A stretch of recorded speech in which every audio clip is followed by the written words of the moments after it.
RBT family, what is the deal? It's your dog Willie Jack, and we are back, baby. Back again. NFL Week 2 is here. I'm excited. Can't wait. I'm trying to go 2-0. I don't know about the rest of y'all. I don't know what the rest of y'all did last Sunday or last Monday or last Thursday or maybe even last Friday. But I tell you what my boys did. We was 1-0. I'm trying to go 1-0 again today, later on in Denver, but we'll get to all that. We'll get to all of that. But first off, how you doing? How you feeling? It's Sunday morning. I hope you woke up. Hope you got a good cup of coffee, whatever gets you going in the morning. And now I hope you locked in and ready to talk ball with your dog. Now come on. Let's everybody go ahead, get in here, get real comfortable, and we're going to get this party started. Y'all know what's going on. Now, real quick. Matter of fact, see, look at this. See, I see a couple of y'all in here early in the morning. Good morning. Welcome to you. Now, drop something in my chat. Say what's up to your dog, man. Y'all know what's going on. Drop something in my chat. Say what's up to your dog. For sure. But now, definitely got a lot of good games this Sunday. Today, I should say. A lot of good ones coming up. Can't wait to see. And ready to talk a little ball. And actually, to get us going and get us woke up, we got some football to talk about. Give me 1 second. Let me get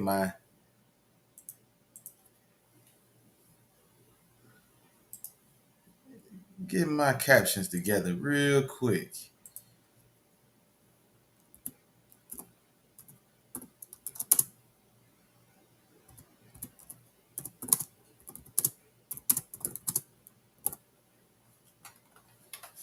While y'all get in here and get real comfortable.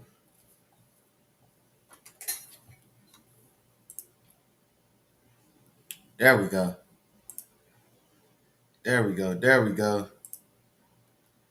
And so first off, let's go ahead and get it going, man. Go ahead and get it going. I see y'all in. I see a few of y'all in here now. Drop some in my chat. Say what's up to your dog. But in the meantime, in between time, we're gonna go ahead and get it going, man. Let's go ahead and recap this weekend or this last Thursday night game. Buffalo goes on the road into division matchup against rival Miami Dolphins. Buffalo takes care of business and is in firm control of this game almost immediately from the outset. They win this game 31-10. Now, of course, for anyone who watched the game or if you didn't watch the game, I'm sure if you've been paying attention to any style of sports media surrounding this game specifically, then definitely you've probably seen the highlights of the concussion suffered by Tua Tagovailoa. Prayers up to you, big dog. And so it's a well, man, yeah, I guess we're just getting right into it then, huh? So it's third quarter. Like I said, Buffalo's in firm control of this game. Ugly game for Tua and the Dolphins almost immediately out the gate, honestly. So Tua ends up, like I said, he leaves this game in the third quarter. I want to say, yeah, it was. No, we were past the midway point. We're winding down in the third quarter. The Dolphins are in the red zone. I think they're looking for their first touchdown to this point. Either way, it doesn't matter. Fourth down, Tua rushes it inside of, I want to say, the 10, 15-yard line. Runs into DeMar Hamlin, honestly. And so it wasn't like a tremendous necessary blow that was delivered, but more so just bad head placement, bad timing, bad luck, combination of all three.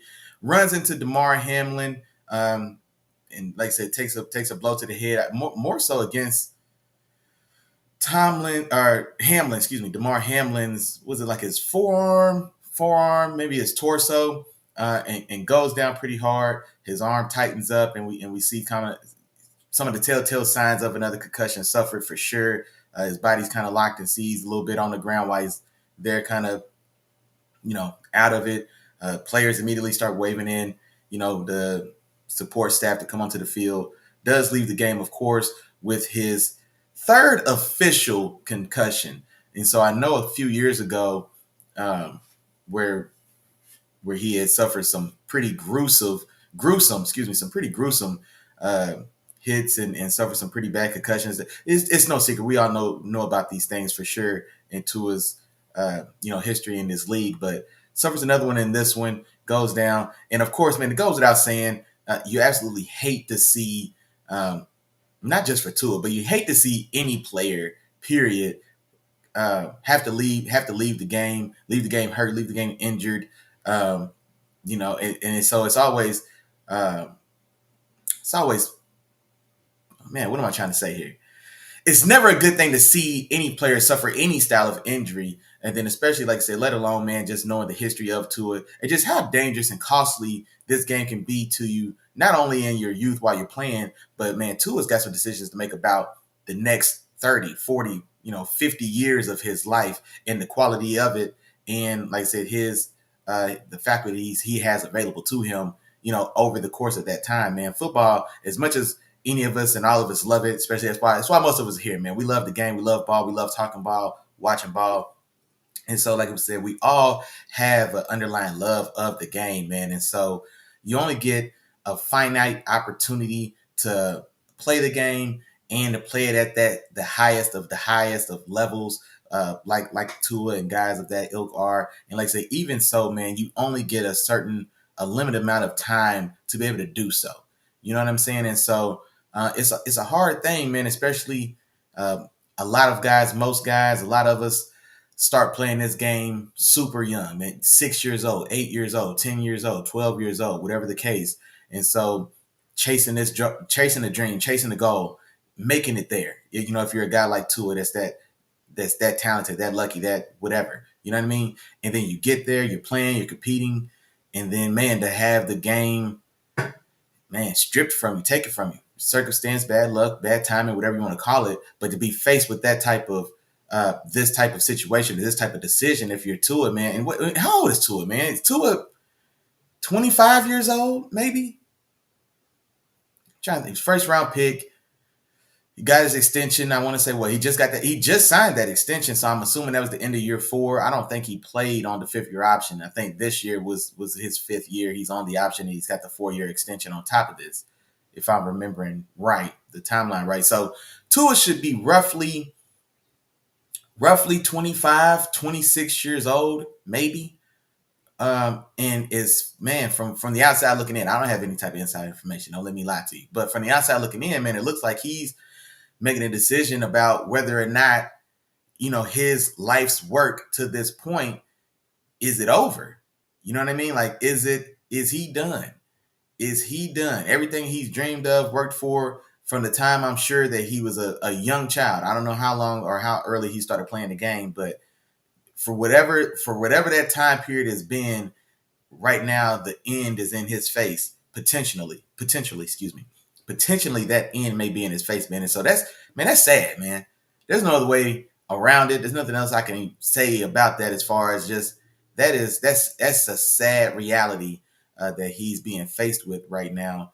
And so, man, prayers up to you, man. I don't know, man. I can see both sides of that argument, man. I can imagine being a 25-year-old athlete, man, in the prime of my life, living my dream every single day. You know what I'm saying? And now having to decide, like, if how much longer I'm gonna be able to do that, to do just that, to live my dream, to continue to work towards my life's greatest goals, my life's greatest desires. You know what I'm saying? To win at the highest level.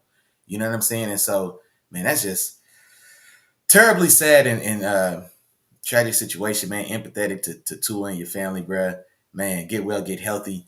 And then now on the other side of that, you know what I mean? There's two sides to this, of course. We got to talk about the business a little bit. So I had mentioned it as well, but Tua, of course, just signed a huge extension in the offseason leading up to this, just leading up to what this is. Well, yeah, yes, second game of the season for Tua. I had to think about it. Yeah, their second game of the season already. 2 games into that new extension. Signed a 4-year extension for just over $212 million. And so now within that contract, and this is why when we talk contracts on this show, on the platform, or whatever the case, we always try to go over not only the total value, but the guaranteed value of the contract, and then sometimes the different styles of guarantees, because all that stuff matters, and especially in circumstances like this. So Tua signs a deal for $212.4, I want to say, $million over 4 years. Now, of that 212 and change, I got the number here. Don't let me lie to you. I got the number right here. 167 million of that is guaranteed against injury.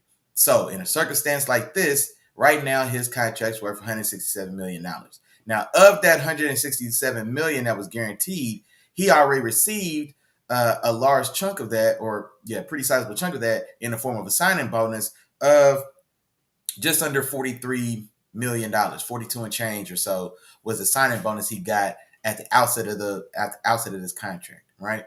So now in remaining guaranteed money, because the signing bonus comes out that guarantee, so he's got $124 million of potential guaranteed money remaining. So now, what does that mean for Tua in his current circumstance?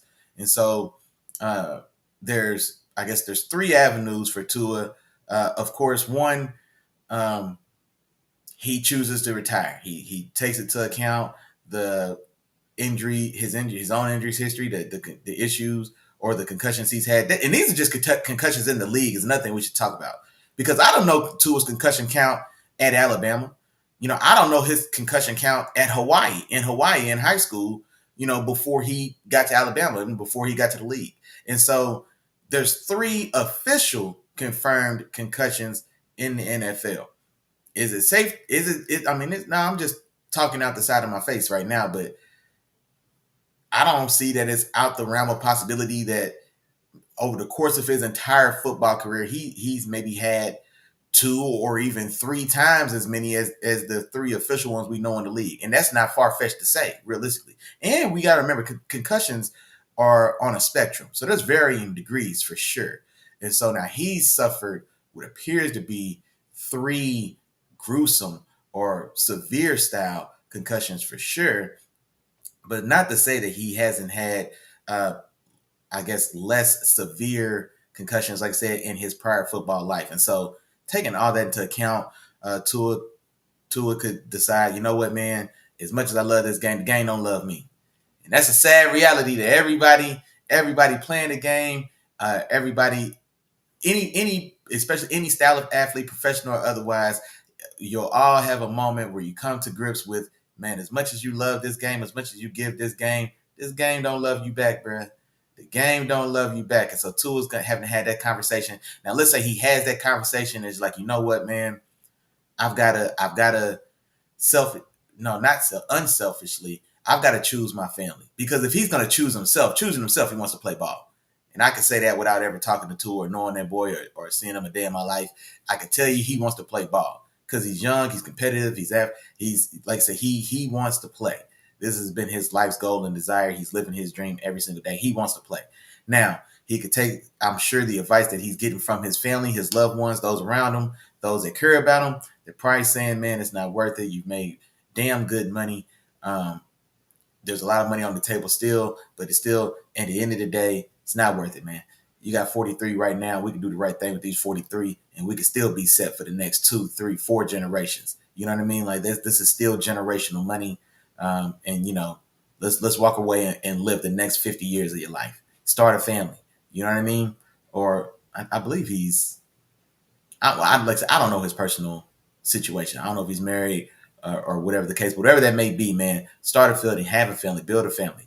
If that's what you want to do, or if that's not for you, man, travel the world. You know what I mean? I know he's been around the country for sure playing ball, but man, go to Singapore, go to Philippines, go to do whatever you want to do. You've got that type of money secured, man, that you've earned and you've earned and been able to procure for yourself, so you can make that style of decision. Now, in doing that, Tua retires. Like I said, man, he does walk away and leave 124 right there on the table. Now, the other side of that, Tua, like I said, he's a young man, he's a competitive man, he's in the prime of his life, prime of his career. He goes through the process to get himself to try to continue playing. So let's say if medically, if he is cleared to play again, and so like I said, he has to be cleared by this time. I think next March. I think to be clear for the upcoming season, and like contractually, there's some pay deadlines, certain monies become guaranteed, etc. Whatever that time frame is, whatever. Let's not get too far. I'm not going to get too far off track or in the weeds there, but assuming Tua, let's say, wants to continue playing, and if medically speaking he does get cleared, if he makes a full recovery from this concussion, he doesn't have deficits, he does whatever it takes to get himself cleared.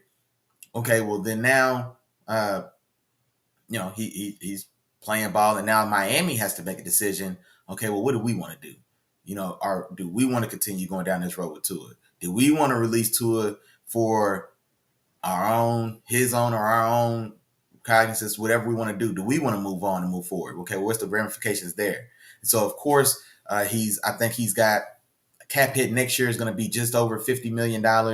There's other ramifications of if he gets cut with post June 1st designation, etc. I've seen some of those numbers, but whatever.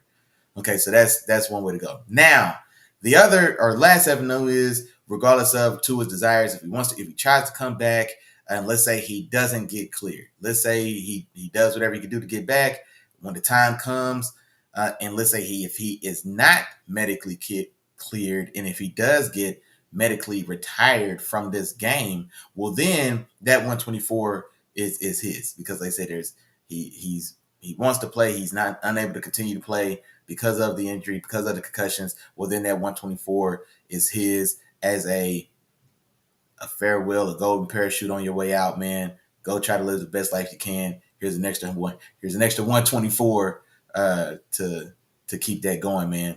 And so, but those are kind of the three avenues there. Man, I wish I could tell y'all I had a feeling one way or the other which way this thing might go. I really don't, man. I really don't.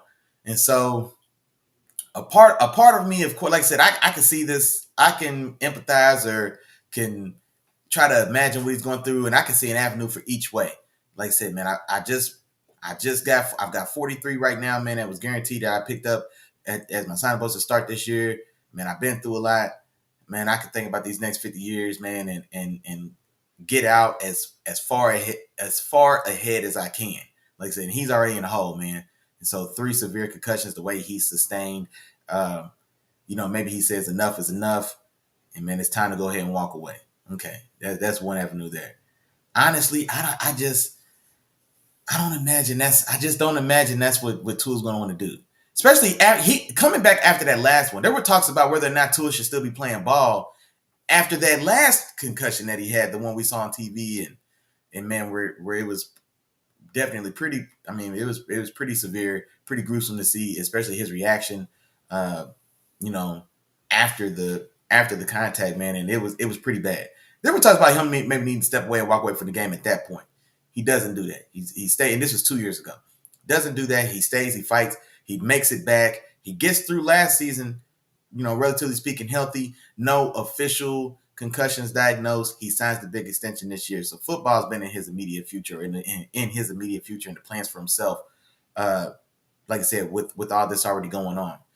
So then it comes down to, okay, let's say the doctor, for one, does he or does he not get cleared?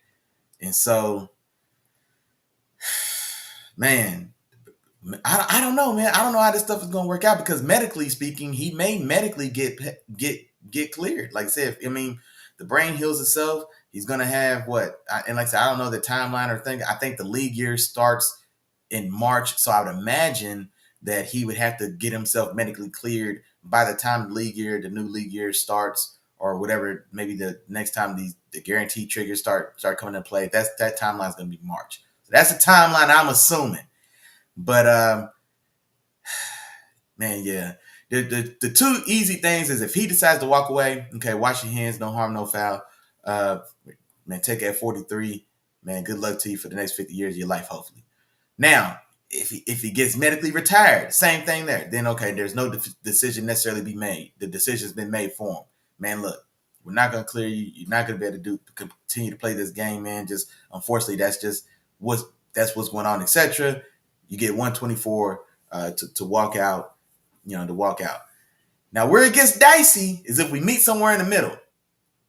He gets medically cleared, but then we've got to make the decision on both sides. The Dolphins as well. They've got to make the decision, man, do we want to risk it? Do we want to keep putting this guy out there? Do we want to, maybe get some of that blood on our hands, man, if God forbid, like I said, man, the worst happens to Tua while he's out on the field. And then at the same time, Tua, if he has the opportunity or he's eligible to continue playing, then he still has to make that decision. Man, do I still want this? Am I still willing to risk the things that I risk to chase this, to have this? And so, man, that's a sticky situation, man.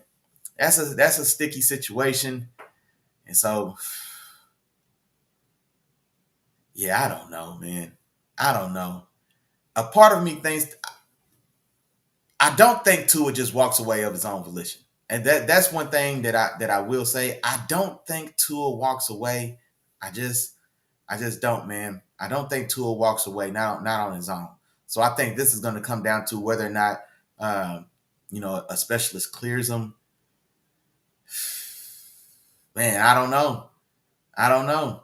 I don't know. I'll leave it at that. I don't know.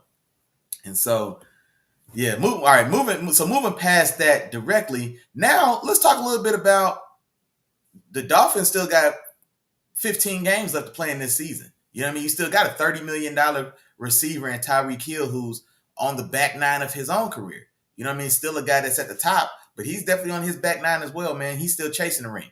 You know what I'm saying? Or he's still Kansas City won when he left for sure. No, he got one. Yeah, that once play. Yeah, so he's got one, but he's still chasing another one.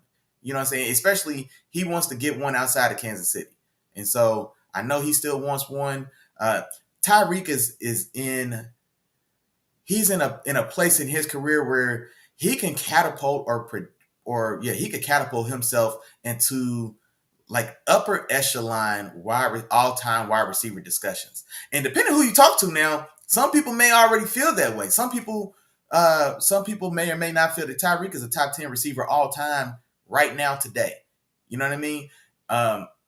Some people think that he's in range of, or he's got the ability to, like I said, depending on how he finishes out this remaining part of his career. Let's assume if that's 2, 3, 4 years maybe. You know what I mean? Can he catapult himself into arguably top 10 to arguably top 5 style of status? So these are things that aren't far-fetched as far as it in the overall career outlook or trajectory of Tyreek Hill's stellar career to this point. And so, like I said, man, he's got some history and some all-time style greatness that's kind of it within his grasp, depending on how he finishes up. And so, man, he doesn't have any years to throw away. He doesn't have a 2 and 15 year to just kind of sit and try to run it back again next year. Man, he's got to squeeze everything he can out of these last few years for however much longer he wants to do it.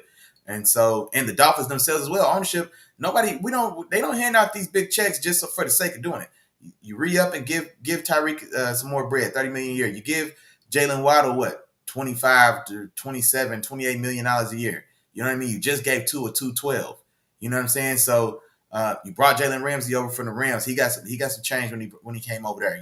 You trade and you bring in Bradley Chubb from the Broncos a few years ago. He gets hurt, but you give him $100 million. So this is not a team who is just willing to just kind of sit this one out because of what's happened. So they still got games to play, and they're going to still have to try to find a way to be as competitive as they possibly can and still try to give themselves a shot. So, so now that brings, who's out there? Who's available? And so for myself, the easiest guy for me is, there's two options. I think for one, Ryan Tannehill. Like I said, I mean, he's older, man. He's 35, 36. Wasn't great the last time we saw him in Tennessee, of course, before Will Levis supplants him or whatnot, but still, with the talent around that will be around him in Miami, he's familiar with the organization. Of course, they drafted him out of Texas A&M. He was there for 6 or 7 years before he left and went to Tennessee, and then really kind of found his stride and had the best years of his career in Tennessee. But yet and still, he's a free agent. He's available. He's an established veteran, and in a scheme and with a mastermind, young offensive mastermind like a Mike McDaniel. Yeah, like a Mike McDaniel. He could definitely be a viable option. Option number 2, Teddy B, man. Teddy Bridgewater. Teddy Bridgewater, who had been a backup in Miami just last year. He's from Miami, for one. He's already been on that team, and he's been on that team recently. So it's not like a Tannehill situation. He's familiar with that team as it is constructed right now. He's familiar with that offensive scheme, familiar with the coaching staff, the players on that team. So that may be a easier, I guess, transition stylistically or schematically because he's already got some style of familiarity, and he's still local to the area. So he's from Miami. He retired. He is now currently his high school alma mater. He's their coach. The coach right out of Miami. You know what I'm saying? So he's right there. He's in the area. He's 3 blocks away, Miami. All right. He could be at practice in an hour. You know what I'm saying? He's right there in town. I know he just stepped away, and I know he is definitely dedicated to them kids, man, and to his alma mater. And so I know that's a big deal for him. But look here, man. One more go right there. I mean, that'd be. I would imagine Miami would make that call, and if you're Teddy B, man, that'd be a hard call to turn down. You don't have to move, don't have to go nowhere. It's not like settling into retired life. I know he loves those kids. I know he loves what he's doing, and so man, he's got a passion for ball, a passion for teaching and working with those young kids for sure. Man, that's a hard call to turn down, especially not. It's not like he'd have to pack up and go to Minnesota. It's not like he had to pack up and go to Seattle. He's at the crib. He's at the crib already, man. You know what I mean? He's at the crib already, and so that's a tough call. That's a tough call if you're Teddy Bridgewater. If you get that call, man, I'm curious to see how that would play out. PJ Walker, he's another guy, free agent, made a name for himself in the XFL, got into the league, had a couple bright moments with the Panthers, and I think again maybe with Cleveland over the last few years. But I mean, he's a guy that's available. He's got a handful of starts on his career. He's still a younger guy. He's still on the underside of 30, I believe, and so he's an option there. Let me see who else. Josh Dobbs, he's the primary backup in San Francisco. Would you be able to pry him away from San Francisco? Would they be willing to let him move around? Backing up Brock Purdy. Maybe you look there. And then wild card here. It's got to be said. It's got to be mentioned. But Russell Wilson, man. Russell Wilson, he's currently dealing with an injury, and the Steelers are taking their time with that injury. Of course, having 2 pretty viable options in Russell Wilson and Justin Fields. Justin Fields, who, like I say, he hasn't lit it up. It's not like he's just set the world on fire in Pittsburgh, but played clean, relatively so clean football to this point in the year. We're only 1 game in, 1-0. One did not turn the ball over. Slated to play later on this afternoon, playing in Denver, on the road in Denver. But this should be a winnable game for my Steelers. So there's a chance that Justin Fields, assuming he could show, for one, if we can win behind him, he doesn't get in the way of the defense, doing what they're doing to win these games the way we need to win them. If the Atlanta game's any kind of style of blueprint for us. But Justin Fields very well may take a hold of this game while Russell Wilson is sidelined with injury. And then if that's the case, if it is going to be Justin Fields going forward, then does Miami want to make that call? Like I said, in 2 weeks' time, let's say if Russ is going to be, ready to hit the field in, let's say, 2 more weeks. But let's say if at that time the Steelers find a little groove and now we're 4-0. I mean, I'm not going to lie to you, man. I can't imagine Mike Tomlin rocking the boat. Not in that way, man. If we win it, we're going to go with what works. You know what I mean? Like, that's one thing that I feel confident in saying about Mike Tomlin. If we are winning, we're going to go with what works now. You know what I'm saying? That's just how I imagine that would play out. Unless, as long as we're not winning in spite of Justin Fields, you know what I'm saying? If we're not winning in the face of him having multiple turnovers or in the face of the offense just remaining to be just putrid, you know what I mean? And barring something like that, then, man, at that point, if you're Miami, man, I think that's a call you've got to make as well. And then, honestly, if you're Pittsburgh at that time as well, man, that's a call you got to listen to. What do they give you? You know what I mean? What do they offer you? 5th? You know what I mean? It's having Russell on the bench, and especially if you feel comfortable or confident in what you're seeing from Justin Fields to that point in the year, you know, you're a fifth rounder, or maybe a conditional fifth that maybe turns to a fourth, depending on playing time and starts or production, or if they make a playoff push, or I mean, whatever that is. You know what I mean? Like, I don't think of a conditional fifth, or or a fifth in general. I don't think that's necessarily out of the realm of possibility. I mean, I know we got Fields for a six, but man, I'm telling you, Miami has a lot of stars, a lot of money invested, man. And I don't know.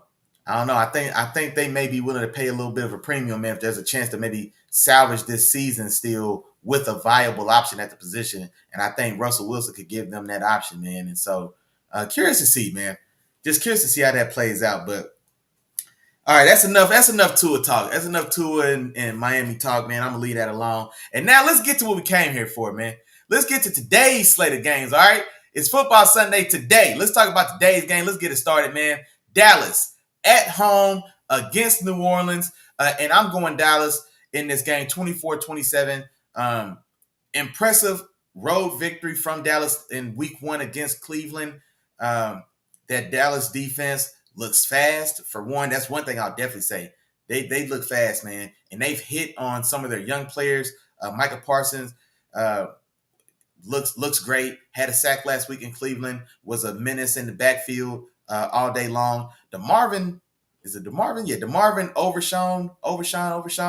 Uh, Very quick, very fast, athletic linebacker. I think he's from Texas, if I remember, University of Texas. I'm saying, and so he's in the starting lineup. He was flying around, man, and had a very impressive day himself in that Cleveland win. The young corner out of, was it Wake Forest, Kalen Carson. I was a big Kalen Carson fan going into this year, man. As far as in the draft goes, he was a top 10 corner. This was a very deep corner class for sure in the draft.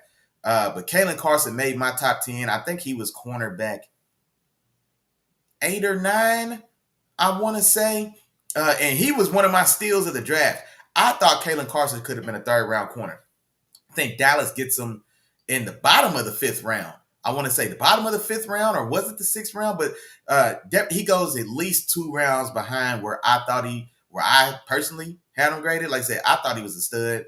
And man, he looked great in that first matchup. It showed himself extremely well in coverage against Amari Cooper as well. And so he looks to be a hit, especially in a cornerback room. And Dallas is very talented. Al Harris coaching that secondary has been a godsend for this Cowboys defense. The work he's done with Trayvon Diggs, the work he's done with Deron Bland. And now he's got another young guy to help groom and mold, and a guy that looks like he has the goods already just 1 weekend now. 1 weekend, let's calm down. But in Kalen Carson. And so New Orleans had a 4th preseason game. They go out there and put up damn near 50 points on the Carolina Panthers. And so and they look good doing it. I mean, it's hard to look bad scoring 50 damn points in a game. But I definitely imagine they'll have more of their hands filled this week in Dallas, especially. The offensive line for the Saints is still a weak point, and then you've got, like I said, a defensive front that features Michael Parsons. Tank Lawrence, man, is still balling and still playing at a very high level as well on the front side. Then, like I said, I already mentioned Eric Kent. I didn't mention him before, but I mentioned him now. Eric Kendricks, the veteran in the middle of that linebacker group. You've got the speedy DeMarvin Overshown, I said it already. And then, like I said, you still got Diggs and Kalen Carson. That secondary, that safety room is pretty solid as well. So all told, man, I expect Dallas to bring New Orleans back down to the ground a little bit and get this win 24-27. And like I said, depending on man, this is a potential big game for Michael Parsons. Like I said, with that Saints offensive line being a weak point the way it is, Michael could maybe even have himself a day. I expect him to get home at least once today, but I wouldn't be surprised if this is a multiple sack game for Michael Parsons. Keeping it moving, Indy on the road in Green Bay. And I did not mark it. That should read Indy. I'm taking Indy on the road. There we go. Hold on 1 second, y'all. There we go. I'm taking Indy on the road 24-21. Green Bay, of course, without their young stud quarterback and Jordan Love. They've got Malik Willis, brought over from the Tennessee Titans, yeah, in the offseason. And honestly, surprisingly enough, like I said, I mean, I know the cupboard is pretty bare right now at free agent as far as free agent quarterback options go, but Malik Willis slated to start. And so he came in for the last two snaps after that week 1 game, throws one in the dirt, and then takes a sack on what should have been a Hail Mary play. But I'm anxious or curious to see just what Matt LaFleur and that rest of that offensive staff is able to do to get Malik Willis up to speed, and now making his first start against a Colts team that I mean, it's explosive to say the least, especially sure. So, but is looking to rebound off of a close loss to their division rival, the Houston Texans, just last week. But I'm expecting them to get it done. Namely, I'm taking Anthony Richardson over Malik Willis. I just, from everything I've seen of Malik Willis at this point in his young career, it's just hard pressed for me to believe that he's gonna step into that starting lineup and be ready to execute and lead this team to victory. And so I'm going with Indianapolis in this one, 24-21. But yeah, I'm like I said, I'm excited. I am anxious to kind of see this game. For one, I want to see if Anthony Richardson is able to kind of hone in that howitzer and see if he gets, like I said, see if he strikes big. Man, he's one of these guys where, man, you blink, you might miss a 70-yard touchdown. So I do want to see him in this one. And then, like I said, I am curious or anxious to see what Malik Willis looks, having a full week of Matt LaFleur in his ear, and just see if some of the talent that we saw of him coming into the league, see if they're able to harness and get him to show it on the field. So can't wait to see that one as well. Moving on, man, we've got Aaron Rodgers, New York Jets, going on the road to Tennessee. Should be a bounce back victory for the Jets. I've taken the Jets 27-16 in this one. Tennessee came out last week, got an early jump on the Chicago Bears, and then honestly, thanks to defense and special teams, ended up losing that game.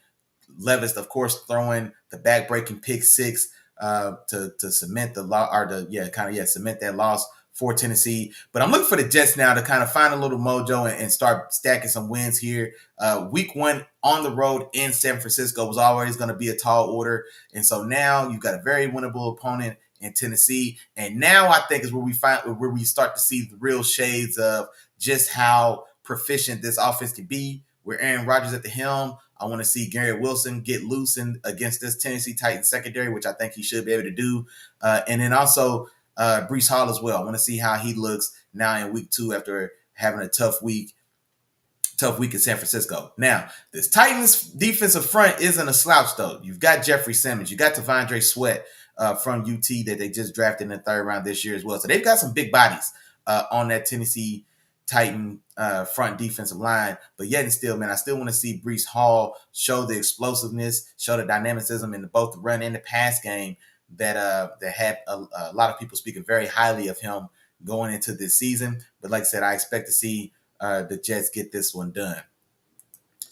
San Francisco going on the road to Minnesota. I expect San Francisco to get this done. I'm going 27-23 on the road. Of course, news has came out. Chris McCaffrey's injury, the calf and Achilles injury, is going to have him sidelined for the short immediate feature. I think he's been put on some style of IR. I want to say IR, I think some style of IR. I think it's anticipated that he may miss these next 4 games. And so now, undrafted rookie, can I call him a sensation? I probably can't call him a sensation. He's not a rookie, excuse me. But undrafted 3rd-year player, Jordan Mason, man, filled in admirably in week 1 against a very tough New York Jets defense. Chewed them guys up. Man, pause. Damn. Okay. Went crazy, man. Did what he had to do, handled his business, put up 150 yards on the ground. And so now he gets a chance. This is going to be his backfield for this first probably month of the season or so at least. And so let's see what he does, what he continues. I expect him to continue churning along, man, on the road today against Minnesota. Now, I'm not saying he's going for 150, but I do think he'll show himself well. And then now I want to see if Brandon Ayuk and Purdy are able to kind of get their mojo back going. Ayuk he dropped a touchdown week 1 for sure. Dropped a touchdown in the end zone. I think he had 5 catches for 60 yards or so. So just looking to see how long it takes him to kind of get his groove back or get back in the flow offensively. But and then of course Brian Flores has that Minnesota Vikings team since he's been there. They've been making steady improvement, and they're a scrappy bunch. And so let's see how tough they can make it on Brock Purdy and the gang on the road. But I do expect San Francisco to get this done. And like I said, 27-23 Niners. Now, moving on. Seattle on the road against New England. New England with the surprise upset victory over Cincinnati team last week. I do kind of think they come back down to earth here. I'm looking for Seattle to get this done on the road. I'm going Seattle 21-16. But this is still, I think this game is going to be a pretty competitive game. Jared Mayo and that Patriots defense, they're going to be sound. They're going to be disciplined. They're going to make it tough. They're not going to give up anything. There's not going to be anything just out there for the take. I think you have to earn everything you get against this scrappy, tough New England defense. Anxious to see what DK does. He had a tough week 1 assignment, duking it out with Patrick Surtain all day. And now he gets a young Christian Gonzalez. Yeah, he gets a young Christian Gonzalez here. See what he looks like in that matchup. But like I said, I think that New England makes this one tough. But at the end of the day, man, I'm still going with Big Gino. I'm taking Big Gino on the road to get this done. And like I said, I'm taking Seattle 21-16 to move to 2-0 early in the season. Now, the New York Giants are on the road against division rival Washington Commanders. And I'm taking Washington. I'm taking Washington. I'm taking the young gun, Jaden Daniels. I'm taking Washington in this one, 23-19. I'm looking for Jaden Daniels to get his first victory as a rookie quarterback, and I'm looking for him to do it with a few highlights along the way. Now, that defensive front for the Giants does still have one of the best doing it, man. One of the best in the business up front in Dexter Lawrence. But yet and still, man, I'm looking for Washington to handle their business. I can't put any style of faith or confidence in Daniel Jones, which means, man, that it almost feels like they're fighting against themselves, man. You know what I mean? The Giants with this offense in the hands of Daniel Jones are a sinking ship, and it's hard to bail water and move forward at the same time. And so I don't have much of if any confidence in the Giants. I'm looking for the young Commanders team to find a way to get a dub today at home and move to 1-1 on the season. Keeping it going, man. The Chargers on the road against Carolina. This should be a layup, man. And you know what? Watching the Carolina get damn near 50 ball just last week, I wanted to put more points on the board for the Chargers here. But honestly, man, I mean, just Harbaugh, man, running the ball. We saw what J.K. Dobbins did last week for sure. Had himself a big day. Oh, man, look here. Man, look here, man. I ain't even had my chat up. I just looked over. It's like, oh, man, my chat got some stuff working. And, man, I done left y'all out, man. My bad. I forgot about y'all. Man, my bad. My bad. I just been over here running my mouth. Look at this. Mon Dukes in the building. What's going on? Late last minute shout outs, man. It's all good. Mon Dukes, what's going on? Appreciate you. Sis in the building as well. She said she's taking San Fran for sure. She said good morning. And then, man, what's up, Reggie, man? Reggie came through slid on me, man. He said he's trying to guess on the episode, man. Man, I get there, man. I'm gonna get there. I don't know if I'm ready for the co-host just yet, man. But hey, I appreciate the love for sure, bro. For sure. Man, I'm tripping. I was just sitting there bumping my guns, just running through. I was like, man, hold on, man. I ain't tapped in with nobody. I see the chat over, got some work going on. But yeah, man. Where's that?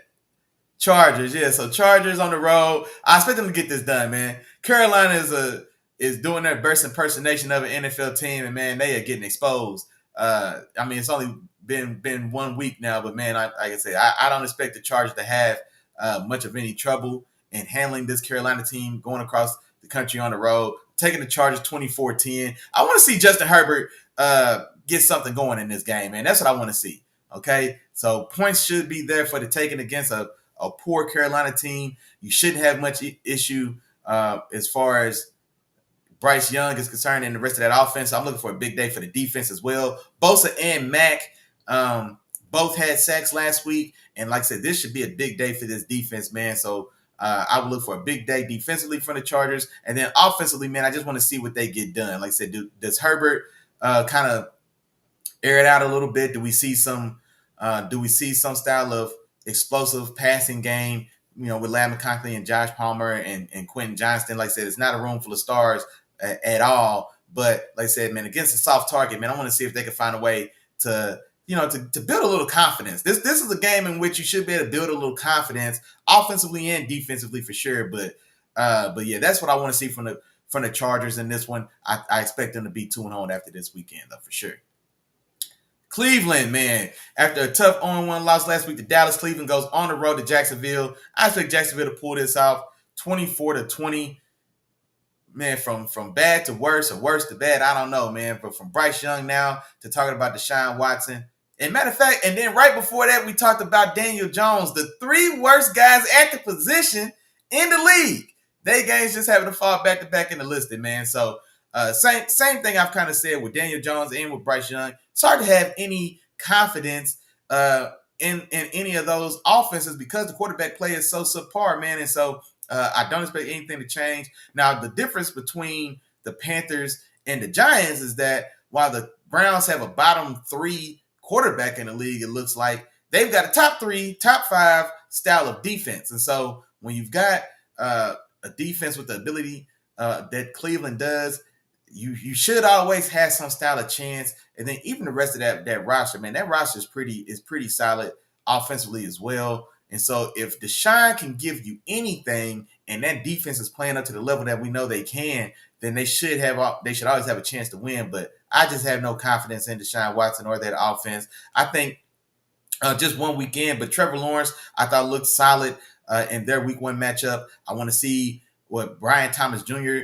does against a tough defense, a tough secondary headlined by Denzel Ward. See if they can get something going there. But Jacksonville at home, like I said, I just can't trust what Cleveland is going to get offensively out of Deshaun Watson. And so I'll take Trevor in the game 24-20 at home. Like I said, I think Cleveland's defense does make this a tough game. Moving on, man. Raiders going on the road to Baltimore. And give me Baltimore. Baltimore went out there, man, gave it everything they had. Lamar trying to throw shoulders on the sideline. Man, just fell short against Kansas City, their nemesis, or arch rival to this point. But now you get a rebound game. The Raiders are on the road, coming to the crib. The Raiders also struggling at the quarterback position with Gardner Minshew and Aiden O'Connell leading their quarterback room. So I expect Baltimore to win this game comfortably. I think I've got 27-13, so it's a 2-touchdown spread in this game. But I think this is a game that is going to be firmly in Baltimore's control, honestly. And so I don't expect them to have any troubles. I expect Baltimore to be 1-0 after this weekend. Keeping it pushing. The Rams are going to Arizona. This game for me, I'm not going to lie, this was almost my game of the week. I think this is going to be a very entertaining back and forth game. And so Arizona loses week one against Buffalo, put up a lot of points in that game. You know what I mean? So didn't have a problem scoring the ball in that one. And so, but I look for this to be a pretty entertaining game, man. I'm taking Arizona at home. I went back and forth in this one. Stafford, when he's not throwing interceptions in the end zone, is playing damn good ball. And so him and Cooper Kupp appear to be trying to pick up where they left off, maybe 2 years ago. Cooper, of course, being injured for a big chunk of last year. Then we had the emergence of Puka Nacua. Boy, I said that's smooth too. Didn't even stutter with the emergence of Puka, et cetera, et cetera. But anyway, now with Puka going down week one, and I think Puka's expected to miss 2 to 4 weeks. I think he's got a PCL injury, I believe, and so it's just Stafford and Kupp back together, back again.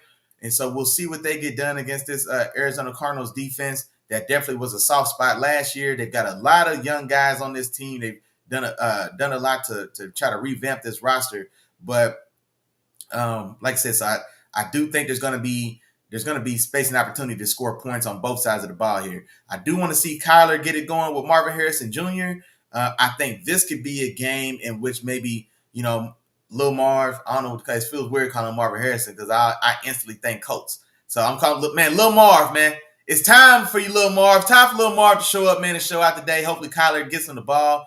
Then also in this game, especially to solidify that win last week, Detroit, especially like I said, we got into overtime, and they just pinned their ears back and said, no, man, we're just going to run the ball. Arizona has a very, very tough, hard-nosed, dependable runner in James Conner. And so I think they can have success. They should have success running the ball with Conner in this one. I'm looking for Conner to have himself a pretty decent day, man. 120 yards, 1 or 2 tugs, man. I expect him to definitely touch some paint. I want to see Kyler to get Lil Marv the ball in this one as well. And I definitely expect Stafford and those Rams to fight and keep it close and make this tough. I think it said, like I said, this one's going to go back and forth in my mind. But I think Arizona's going to find a way to pull this one out. I'm going 30-27, and I do think the running game of Arizona is going to be the difference. I really do. And so I think I've got Arizona winning, which should be a very entertaining game in my opinion. Then, hold on, man. We'll see. I got some scores in the building. Sis said she's taking Arizona 21-16. Okay. I like it. Okay. 24-17. Man, make your mind up. 21-16 or 24-17. Come on now. But yeah, either way, I definitely think it's going to be an entertaining game. And yeah, I got some points scored in this one. I do. I got some points scored in this one. But like I said, that's one. That was borderline game of the week for me. There's a couple games. There's another game that's got bigger names on both sides or the team. I think But this one was close for me. Moving on, man. Come on, man. Those guys. Y'all know what's going on. Come on, man. The guys is here. Pittsburgh on the road in Denver. Give me the good guys on the road to move to 2-0, 24-13. And I punked out a little bit. I had 24-9. I had 24-9, man. The way my defense looked in week 1 against Kirk Cousins and that Falcons offense, and then also in seeing Bo Nix and his struggles with Seattle in week 1 as well, man, this is a game where I think the defense should have itself a day. I wouldn't be surprised, man, if we held Denver to without a touchdown, just by the way our defense is playing. I definitely expect our front seven to get home. I'm looking for 2-3 sacks as a defense in this one. And then also, man, in watching Bo Nix is a little loose with the pigskin last week. He was a little loose with the ball last week, man. And this Steelers defense had 2 interceptions in week 1 against Atlanta. So I think there's definitely going to be an opportunity as well to turn the ball over in the secondary. I think T.J. Watt continues to build on his week 1 performance. I definitely expect him to be a nuisance in the backfield. Maybe we get a strip sack. Maybe he gets pressure that leads to an errant throw and we get a turnover that way. But I'm looking for a big day defensively for one to kind of control the day for my Steelers. And then on the road, man, week 2 of Justin Fields. And like I said, last week, Russell has the injury. I think Justin doesn't get announced as a starter until like that Thursday, Friday. Well, now going into this one, full week of practice, we know what it is. We know it's Justin. Justin knows it's him all week long. And so now this is the chance that we see, okay, I think this game is the first of these next 2 games. I think it's going to be starting with this one. Is Justin going to lock in and put his grasp on this starting job right here? And this is his first true opportunity, I think, to do so. Last week, limited game plan. They didn't necessarily ask him to do too much at all. I don't necessarily think we'll ask him to do much in this one either, because I think with a young rookie quarterback in Bo Nix, who's already shown that he can be a little loose with the football, we're definitely going to lean on the defense and want to control the game, running the ball, of course, with Tomlin and Arthur Smith. That's not going to be a question. But now, like, do we see something? Justin Fields has probably one of the best games of his career when he was with Chicago against the Broncos, over 300 yards in the air, like a 4 touchdown day. So he's had success against this team before, and I want to see if he can, what he can show us today. I want to see viable offense, Justin Fields. I want to see some of that explosiveness. We saw a couple flashes in Atlanta, but now I want to see you really kind of settle in and see if you can let your hair down a little bit, so to say, and just see what kind of performance we can get. And then, like I said, man, assuming we get this win here, I think Justin Fields likely probably starts next week as well. is kind of the rumblings around Steeler Nation, the rumblings around our campfire. And so he's got today's performance and then probably next week's performance to see realistically if he's going to show Mike Tomlin and a bunch enough to where they just full-fledged say, you know what, hey, Russ, we wanted you here. We wanted this job to be yours, but we've seen enough. We're winning. For one, keep the main thing the main thing. We're winning, and we've seen enough, man, in Justin. It gives us confidence that he can really be the guy to lock down his position for us. And, boom. And that's going to be the decision we make. So there's a lot riding on the line, man. I think this early part of the season for just Justin Fields in our quarterback room. And I think he rises to the challenge today. Getting my Steelers on the road 24-13. Let me see. I was trying to catch up on them comments. They played amazing that game, pulled it out through, and held it together. But this game got to show more. Okay, not exactly. Yeah, like I said, did enough to win, but didn't do anything that make me say you're going to be the starter. So exactly, I'm with you. I want to see you actually do something to put your stamp on this game, Justin Fields, and actually give Tomlin and that staff and myself humbly. Give me confidence that you're really the guy. Don't just be the guy sitting in the chair. Be the guy. You know what I mean? Don't be the actual guy. Don't just be in the room, but be the guy. You know what I'm saying? That's what I'm looking for today. Cincinnati on the road against Kansas City. Cincinnati with that surprise upset, so to say, in week 1 against the Patriots. And so honestly, for me, man, the way Cincinnati looked in that week 1 game takes a little steam off of this matchup. These matchups are always highly anticipated, I think is the right way to term these, because you've got Joe Burrow duking it out with Patrick Mahomes. And Joe Burrow is credited as being, the only guy in this league with a winning record against Patrick Mahomes. And so he's 3-1 against Patty. I think Big Josh is 3-3 or 3-4 now. I think Tom Brady was 3-3. Joe Burrow's 3-1. So I mean, he's the guy that that people would like to say, okay, he's slayed the dragon before. You know what I mean? If anybody's gonna really just go in there and duke it out and get it done and walk away with a win, more times than not, it's been Cincinnati and Cincinnati's Joe Burrow. And so we'll see how this matchup plays out. Now, like I said, week 1, disaster. Cincinnati has made it a habit of starting slow these last 3 seasons now before they really kind of find their groove and then really pick it up and then tend to make a run or go on a little hot streak there. They did the same thing last year for like a 4 or 5 game stretch before Burrow goes back down and ends up missing the rest of that season as well. And so if you're Kansas City, it's definitely always better to play Cincinnati early versus late. But then now if you're Cincinnati at the same time, you're not necessarily hitting on all cylinders. Want to see what Jamar Chase does in this one.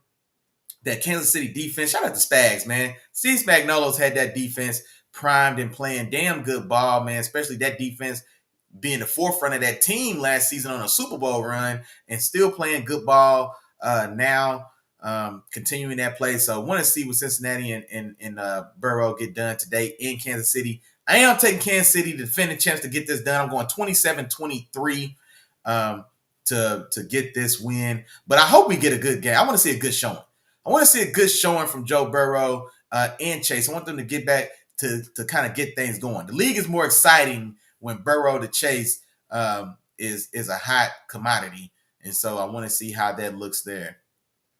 Now, moving on, let's go to Sunday night's game. Sunday Night Football, Chicago on the road against Houston. Caleb Williams looking to bounce back from a poor performance, man. It was another way to say it. It's a bad game in week 1 against Tennessee. Now, you win that game with defense and special teams, but less than 50% completion percentage, less than 100 yards passing.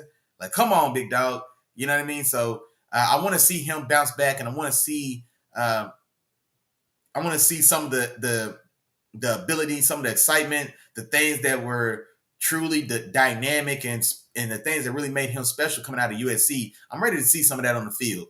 And like I said, it's only his second weekend, but it's time to show something because you in the hole now, bro. That week 1 was terrible. That was a very weak performance, and now you're in the hole. Now I need to see something. And then Houston, you find a way to you get a win last week on the road against an exciting a coach team that added some excitement, man, on the arm of Anthony Richardson. So now I want to see you guys settle in. You got a rookie quarterback coming into Houston today.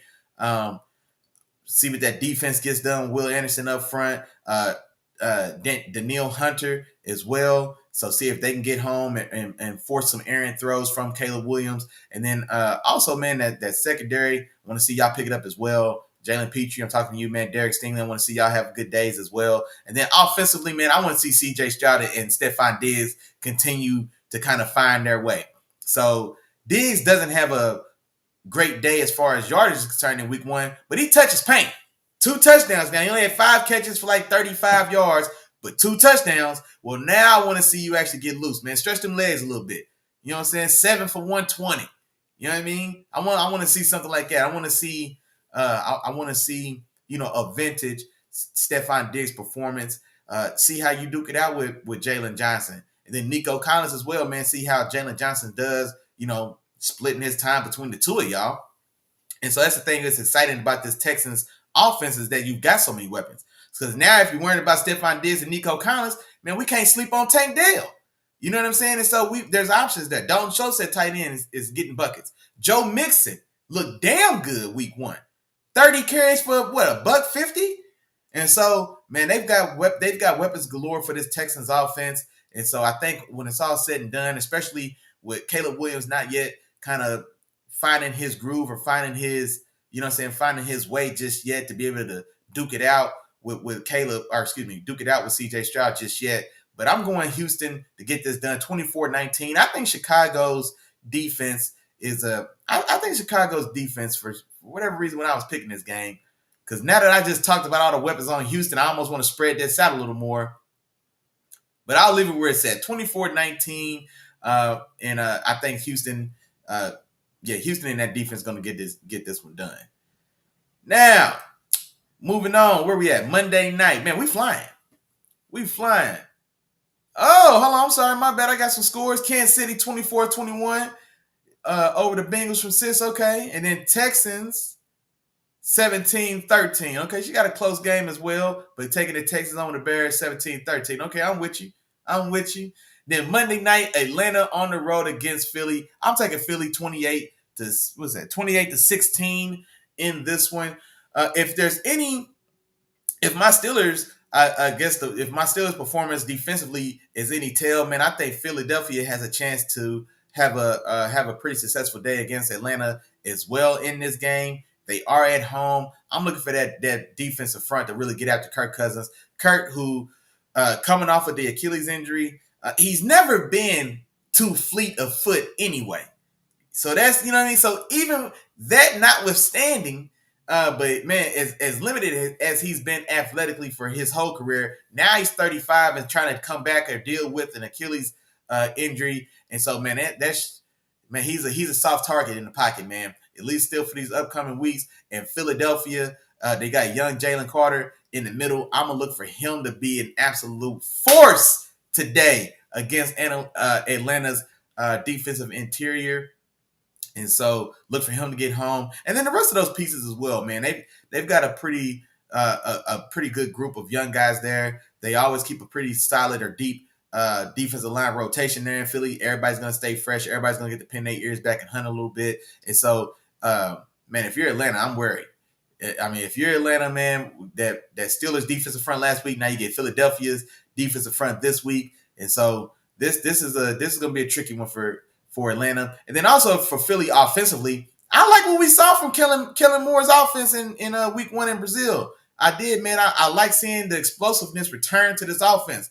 You know what I'm saying? We had 40, 50-yard touchdowns from A.J. Brown. Feels like it's been a while since we got to see that stuff again. Saquon Barkley was phenomenal in his introduction into Philadelphia as an Eagle. And so look for him to continue, his success running and catching the ball, with Jalen Hurts in this Eagles offense. And so I think Saquon is going to have a pretty good day in this one, man. I'm looking for Saquon to be somewhere around 150 all-purpose yards in this game. And I'm looking for him to touch paint, man. I'm thinking Saquon goes for 150 total yards, 2 touchdowns. You know what I mean? If y'all still need them little fancy nuggets, man, I think Saquon has himself a day to day. I'm curious to see Jalen Hurts if he stays clean in this one. The Falcons do have a talented secondary headlined by those guys at the back end and the safety room. Jesse Bates and Justin Simmons is a scary tandem at the safety position.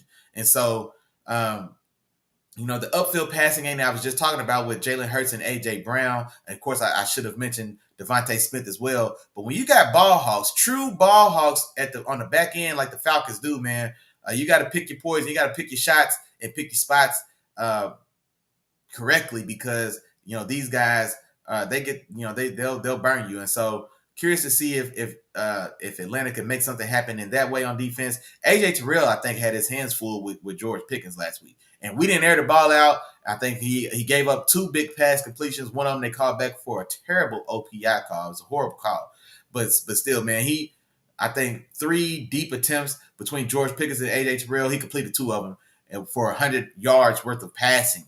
Unfortunately, only one of them counted, but still. So, but yeah, just anxious to see what Philly does with a very winnable game against Atlanta. Matt Judon did get a sack in last week's game, but all told, man, I just expect Philly to be in pretty firm control of this one when it's all said and done. Like I said, I think they'll get after Kirk Cousins. I'm going 28-16. Now, that is going to take me to this week's game of the week.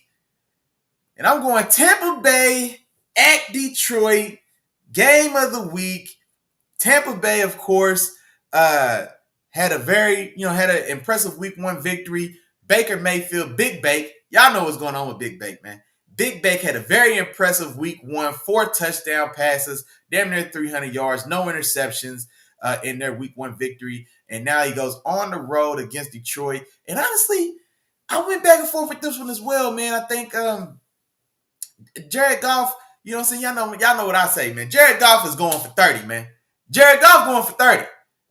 That's just how I feel. Until he doesn't score 30, in my mind, Jared Goff going for 30, man. So they'll find a way to get that offense moving to score points. But this offense is, especially with the emergency of Jameson, I always want to say Williamson. Jameson Williams having a breakout week 1 performance, 5 for $120 and a deep touchdown. Amon-Ra St. Brown wasn't necessarily able to get it going against that Niners secondary in week 1. Him and Goff not necessarily get everything going. I expect that this week there's going to be an emphasis between those two to get back on track. And so I look for and especially against this Tampa Bay secondary, they've done some revamping there as well. Antoine Winfield Jr. is still a phenomenal safety nickel style player, one of the best guys in the league at the position for sure. But the pass rush in Tampa Bay leaves a lot to be desired. And honestly, I don't necessarily think that front 7 is overly stingy in the run game either. So I think when it's all said and done, I think Detroit will move the ball on the air and in the ground. Looking for David Montgomery to have a very solid day rushing the ball. Jahmyr Gibbs as well as the lightning to his thunder. I think both those guys will find success. And then, like I said, also on the outside, man, with Amon-Ra St. Brown, I expect him and Jared Goff to get back on track. And you still got that speed complement in Jameson Williams, who's looking to continue on, his season's debut. And so when it's all said and done, I think Detroit will get this one done. I'm going 30-27. 30-27. I definitely still like I love the connection between Big Baker Mayfield and Mike Evans, man. They get things going. And Baker has no problem or no trouble going to Mike in tough one-on-one coverage. He's going to take advantage, and Mike more times than not seems to come down with the ball in those situations. Chris Godwin had a good week 1 performance as well, and so I think they'll compete. I think they'll stick around in this one. I think Baker rises to the occasion and does his best to duke it out with JG and the gang over there. But I think when it's all said and done, just too much offensive firepower for Detroit, man. Detroit is really probably one of the more balanced offenses in the league. Seriously, with that, we know what they do with the passing game with Amon-Ra St. Brown, Jameson Williams, Jared Goff. They get this thing going. I didn't even mention Sam Laporta, already a top 5 tight end in this league, and now just in year 2 That offensive line is probably the best offensive line in football from top to bottom. Headlined by Panay Sewell at right tackle for sure.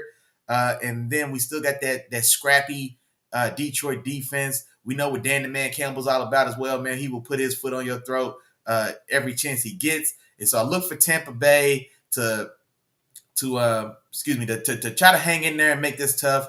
But I think Detroit gets this done 30 to 27. 30-27 is where I'm going with that one. And so there we have it. There we have it. There we have it. And then did I have some? Yeah, I think I had a couple anticipatory players of the week. Yeah, let me go ahead and do that. So, guys, I'm looking to have a big day today. For one, I think I mentioned it a little earlier, but I think Saquon Barkley is going to have himself a pretty good day against Atlanta. Like I said, I'm looking for him to get upwards of 150 yards from scrimmage today. I think he's going to touch paint twice in this one. Similar to maybe his performance in week 1 against Green Bay, one in the air, one on the ground. So I think Saquon's going to have a big day. I think that defensive line from the Eagles, I think they're going to have themselves a good day going against a hobbled Kirk Cousins and a Falcons offensive line which struggled in pass protection in week 1. And so now you get a deep pass rushing room, defensive line room from the Eagles coming in. And so I definitely think that there could be big days there in Philly. Let me see who else I had in mind here. Arizona and the Rams as well. I think James Conner is going to have a very good day on the ground. Looking for him to go upwards of over 100 yards for sure. I think he's going to get in the paint as well. A touchdown or two. I want to see Kyler get the ball to Marvin Harrison for sure. But I think James Conner has himself a big day. Then let me see. I'm going to give you one more for good measure. Who I'm going to give you? I'm going to give you one more for good measure. And you know what? I'm going to say, honestly, I'm going to say Lamar Jackson. I think they're going to be in firm control and get a bounce back win, try to get that bad taste out their mouth from a heartbreaking, close, devastating loss. Not devastating, it's early, but a close, hard-fought loss against the Chiefs. They're looking to get to wash that off. And I think Lamar Jackson, he's definitely on a mission this season for sure. If week 1 was any indication, I think he continues his success, has a big day. He went for almost 400 yards week 1, over 120 on the ground.